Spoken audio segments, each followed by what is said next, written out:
Hello, my friend. Hope you're doing well today. In this video, I want to talk about how you can overcome intrusive thoughts, proven steps and principles you can implement pretty much immediately that can help you with intrusive thoughts. I used to suffer from anxiety 3 to 4 years until I managed to recover naturally.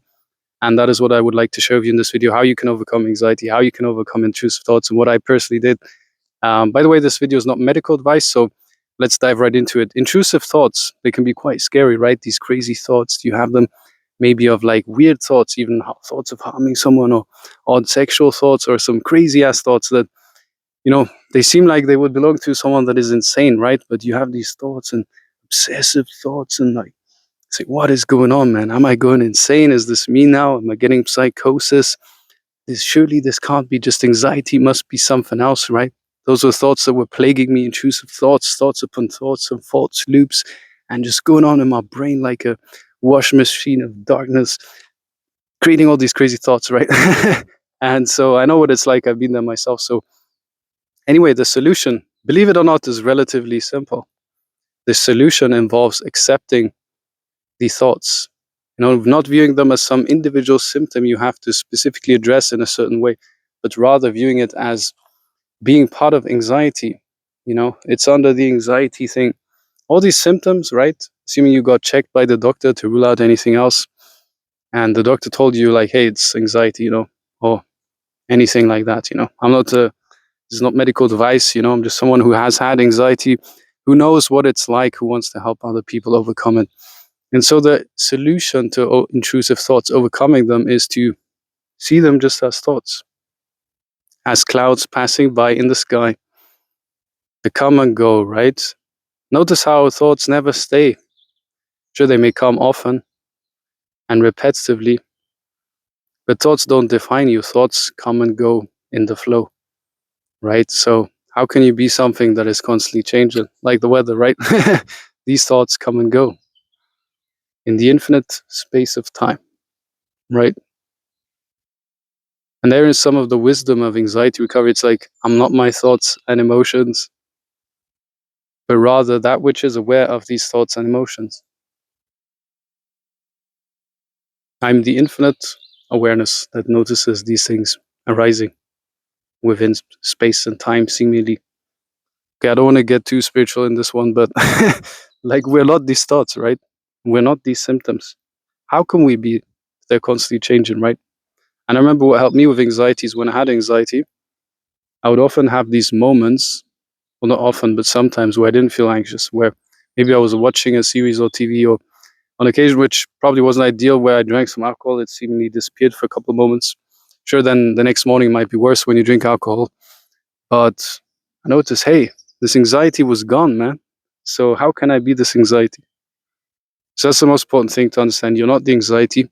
Anxiety is an experience you're having, most likely due to your history, due to the past, maybe due to some things that happened, maybe some things you adopted from your environment. That could be, from parents, education system. It could be even a small thing. That's why, for example, with war, you have people that are shell shocked afterwards, that are super traumatized, shake, and they have PTSD and stuff.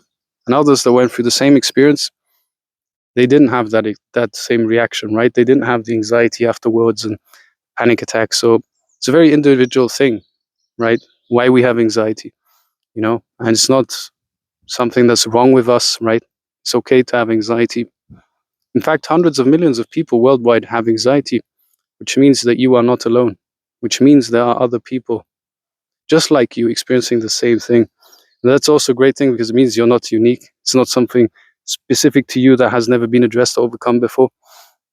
And for me, that took a long time to realize, because I went to the system and they said, oh, you're going to have anxiety for the rest of your life. Here's some pills. You can maybe manage it. That's it. You probably won't get better, right? I was like, okay, thanks so much for those words of encouragement. In psychology, you have the authority bias, which is the tendency to assign greater weight to and meaning towards an authority person's statements, right? So if the doctor says to you, you're never going to get better, then that's terrible. That's the worst thing. If you've studied anything about like personal development, psychology, mindset, it's terrible to make negative suggestions, right? It's the worst thing, right?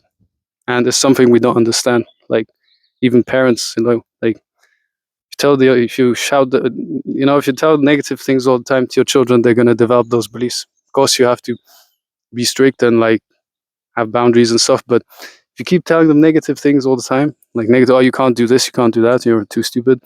This is reserved for other people. We're not like these people. We are not, like this. There's even a belief, I think, in the anxiety world. It's like you're gonna have this for the rest of your life, right? And that is utter nonsense. I'm here to dispel that myth and to tell you that that is actually not true at all, right? Because I've been there. I've had anxiety and managed to overcome it naturally, and I've helped other people too.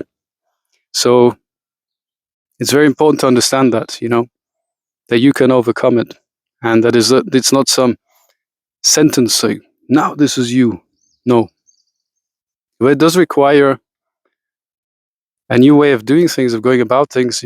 Fundamentally, anxiety is a wake-up call to change our ways, to change our habits and behaviors, to change maybe actions we're taking, right? So that we can change our inner state, right? There's two ways to change your life. This is what I read many years ago in a book, Awaken the Giant Within, from Tony Robbins, like popular self-help book. He says there's two ways to change your identity. Way number one is by taking action. So let's say, I don't know, you're afraid of doing something. Let's say you have social anxiety, right? Which pretty much most people with anxiety have social anxiety as well. And so the way to actually overcome that anxiety is by doing the thing you're avoiding because of the anxiety. So the anxiety says, oh, don't you get invited? Let's say you get invited to a birthday, right?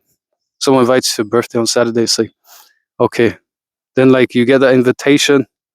It goes through your program. It's like, oh no, anxiety. I can't go there. I'll freak out. I'll get a panic attack. Maybe I have to rush to hospital. Maybe I won't know what to say. Maybe I'll come across weird. People mustn't know that I have anxiety. So you avoid it, right? Because anxiety is telling you not to do it. So in that moment, what you did is you agreed to the anxiety. You said, okay, anxiety, you're my boss. I'll listen to you. Okay, anxiety, So then you reinforced anxiety. So what you want to do then to change your identity from anxiety to non-anxious, you just do it. You feel the fear and do it anyway. You face your fears. You go for it. Doesn't matter what happens. If you tremble, doesn't matter. Doesn't matter if you shake. If you go there, you have panic attack, you need to leave. That's okay. The only thing you need to do is show up, my friend. Just start showing up as the version of yourself that is anxiety free, that has overcome it. What would you do if you didn't have these problems, right? And then you do that. That is the outer game of anxiety recovery. On the other hand, you have the inner game, which involves fundamentally, as the most important thing, practicing acceptance. This is because what you resist persists. Most people with anxiety, they're just like fighting it. They're resisting it. They're obsessing about the anxiety. They're making it worse. They're beating the broken arm or leg, as Paul David would say. And as a result, they just find themselves being stuck for years. I've coached people personally who've had anxiety for decades, work together. Now the anxiety is gone. It's like magic, although that's another thing, right? It would be beneficial for me to say it's like magic, blah, blah, blah, but it's not like magic because it's like simple, but it takes time and patience is key, right? Sure, there are some stories. I've even helped someone, they recovered within a couple of weeks. And while that's an amazing result and testimonial, I wouldn't say that that's like always the case, right? So sometimes I get the question, how long did it take you to recover from understanding these things that you're sharing with me? And my response to that would be, I don't exactly remember because I didn't know I was going to make videos about this and help people with this until like many years after recovering from anxiety.